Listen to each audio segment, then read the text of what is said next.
দিদি, আমার চুল খুব কার্লি, কয়েকবার স্ট্রেটনিং করিয়ে চুলটা ভীষণ খারাপ হয়ে গেছে।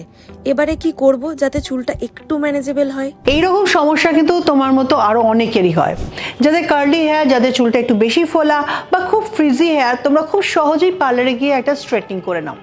একবার স্ট্রেটনিং করলে শখের জন্য ঠিক আছে, কিন্তু এই অভ্যেসটা বারবার বারবার করতে যখন থাকো তখন কিন্তু চুলটা অনেক বেশি ড্রাই হয়, ড্যামেজ হয় এবং আলটিমেট চুলটা কিন্তু যে কোনো জায়গা থেকে ভেঙে পড়ে এবং পুরোটাই মানে চুলটা একদম খসে পড়ে যায়, যে অবস্থাটা তোমার হয়েছে। এটার জন্য আমি তোমাকে বলবো কিন্তু যে তোমাকে স্ট্রেটনিং করা বন্ধ করতে হবে।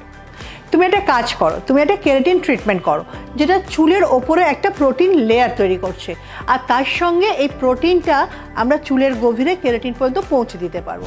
এর ফলে চুলটা হিলিং হবে, চুলটা অনেক বেশি সুন্দর হয়ে উঠবে। আর বাইরে থেকে তুমি যে কেমিক্যাল বা অন্য কোনো কিছু পলিউশন সেটা চুলের গভীর পর্যন্ত পৌঁছাতে পারবে না। চুলটা অনেক বেশি স্বাস্থ্যোজ্জ্বল হবে। আর তার সঙ্গে যেটা উবরি পাওনা হবে, যে তুমি যেটা চাইছিলে চুলটাকে ম্যানেজেবল বা স্ট্রেট দেখাতে, সেক্ষেত্রে কিন্তু কেরাটিন ট্রিটমেন্টও কিন্তু চুলটা অনেকটাই স্ট্রেট দেখায়। এই কেরাটিন ট্রিটমেন্ট করার জন্য কেয়াশেট মেডিস্পার যে কোনো একটি সেন্টারে তুমি যোগাযোগ করতে পারো। কালীঘাট, গড়িয়াহাট, পাইকপাড়া, উল্টোডাঙ্গা, শ্রীরামপুর, বারাসাত, যে কোনো একটা জায়গায় তুমি কিন্তু এই ট্রিটমেন্টটা করতে পারো।